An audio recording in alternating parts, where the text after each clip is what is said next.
మేడారం జనగుడారంగా మారిపోయింది. జంపన్న వాగు జనసంద్రమైంది.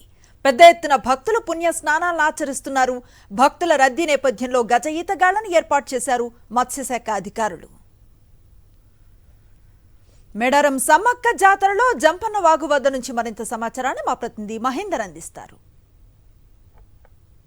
మేడారం జనగూడారంగా మారిపోయింది. ప్రస్తుతం మనం జంపన్న వాగు దగ్గర ఉన్న ఇక్కడ భక్తుల తాకిడి కూడా పెద్ద ఎత్తున ఉందని చెప్పుకోవాలి. ఇక్కడ భక్తులు పెద్ద ఎత్తున వచ్చి కూడా పుణ్యస్థానాలకు సంబంధించి ఆచరిస్తున్న పరిస్థితి కనిపిస్తుంది. భక్త కోటి ఎప్పుడెప్పుడు అని ఎదురు చూసే మాఘ శుద్ధ మాసపు మంచి గడియలు వచ్చేసిన నేపథ్యంలో ఆదివాసీ ఆచార సంస్కృతి సాంప్రదాయాలకు అద్దం పట్టేలా కూడా మహాజాతర ప్రస్తుతం కొనసాగుతున్న పరిస్థితి కనిపిస్తుంది. వరంగల్కి 110 కిలోమీటర్ల దూరంలో కూడా మేడారం అభయారణ్యంలో ప్రతి 2 ఏళ్లకోసారి కూడా జాతర జరుగుతూ ఉంటుంది. ఈసారి ఫిబ్రవరి 21 నుంచి 24 వరకు కూడా జాతర సంబంధించి నిర్వహించున్నారు. సమ్మక్కను కూడా చిలకలగుట్ట నుండి కూడా ఆదివాసీ ఆచార సంప్రదాయాల ప్రకారం కూడా తీసుకువచ్చి కూడా ప్రతిష్ట. శుక్రవారం మాత్రం దేవతలకు సంబంధించి భక్తులు మొక్కులు సంబంధించి చెల్లించుకుంటారు. శనివారం దేవతలు కూడా వన ప్రవేశం సంబంధించి చేస్తారు. ఈ 4 రోజులు కూడా మేడారం మొత్తం భక్త జన సంద్రంగా మారనుందని చెప్పుకోవాలి. ఇక్కడ చూసిన మేడారం పరిసర ప్రాంతాలంతా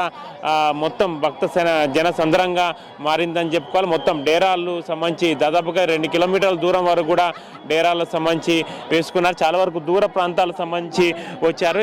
ఎక్కడి నుంచి వచ్చారండి మీరు? ఎక్కడి నుంచి వచ్చారు? ఖమ్మం నుంచి వచ్చారు. అంటే ప్రతిసారి వస్తారా జాతరకి సంబంధించి? ఏం నమ్మకం? ప్రతి జాతరకు వస్తాం. ఇట్లా ఏం నమ్మకం అంటే మీకు ప్రధానంగా ఏం నమ్మకంతో ఇక్కడికి వస్తాం? ఎన్ని అవుతాయండి అనుకున్న, మనం ఏదైనా కోరికలు అనుకుంటే అనుకున్న ఎన్ని అవుతాయి. అనుకున్న కోరికలు నెరవేరుతాయనే ఉద్దేశంతో కూడా భక్తులు సంబంధించి ఇక్కడికి వస్తూ ఉంటారు. ఈసారి కూడా భక్తుల సంబంధించి తాకిడి కూడా అదే విధంగా ఉందని చెప్పారు. మత్స్యశాఖ సంబంధించి టీములు కూడా అందుబాటులో ఉంచారు. చెప్పండి, ఎట్లా సెక్యూరిటీ పరంగా ఎట్లుంచారు ఇక్కడ? ఎట్లా ఇక్కడికి వచ్చేసి ఊరటం బ్రిడ్జ్ దగ్గర వచ్చేసి 12 మంది ఉన్నామండి. 12 మందిలో 2 నావా మీద వెళ్ళే వాళ్ళు, మిగతా వాళ్ళు మన స్లీప్ జాకెట్స్ వేసుకొని అలర్ట్గా ఉన్నారండి. ఎవరు ఎటువంటి ప్రమాదం గురైనా కానీ యాక్షన్ 1 మినిట్లో యాక్షన్ తీసుకున్నట్టుగా రెడీగా ఉన్నామండి.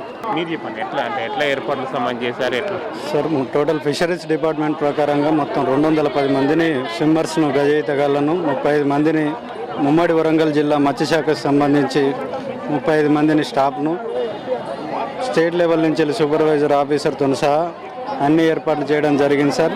తెప్పలు కానీ, లైఫ్ జాకెట్లు కానీ, లేకపోతే రింగ్స్ కానీ అప్రమత్తంగా ఉండి వాటర్ లెవెల్ కూడా మినిమం 5 to 6 feet వరకు మెయింటైన్ చేసి ఏ చిన్న ఇన్సిడెంట్ జరిగినా కూడా గజ ఈతగాళ్లతోని సేవ్ చేయడానికి అన్ని రకాల చర్యలు మత్స్యశాఖ ద్వారా తీసుకోవడం జరిగింది సార్. సమస్యలు వాళ్ళు సమస్యలు చెప్తున్నారు. ఇటు మత్స్యశాఖకు సంబంధించిన డిపార్ట్మెంట్ మాత్రం ఇక్కడ జంపన్న వాగులో పుణ్యస్థానాలు ఆచరించే వారికి ఎటువంటి ఇబ్బందులు రాకుండా కూడా వాళ్ళు అన్ని ఏర్పాట్లు చేశారు. మొత్తం 210 మంది వరకు కూడా ఇక్కడ వాళ్ళ టీం పనిచేస్తుందని కూడా వాళ్ళు చెప్తున్నారు. అయితే మిగతా వారు మాత్రం కొంత సౌకర్యాలు గతసారితో పోలిస్తే కొంత తక్కువగా ఉన్నాయి, కొంత ఇబ్బందులు ఉన్నాయని కూడా చెప్తున్న పరిస్థితి కనిపిస్తుంది. ఇది జంపన్న వాగు దగ్గర ఉన్న లేటెస్ట్ అప్డేట్.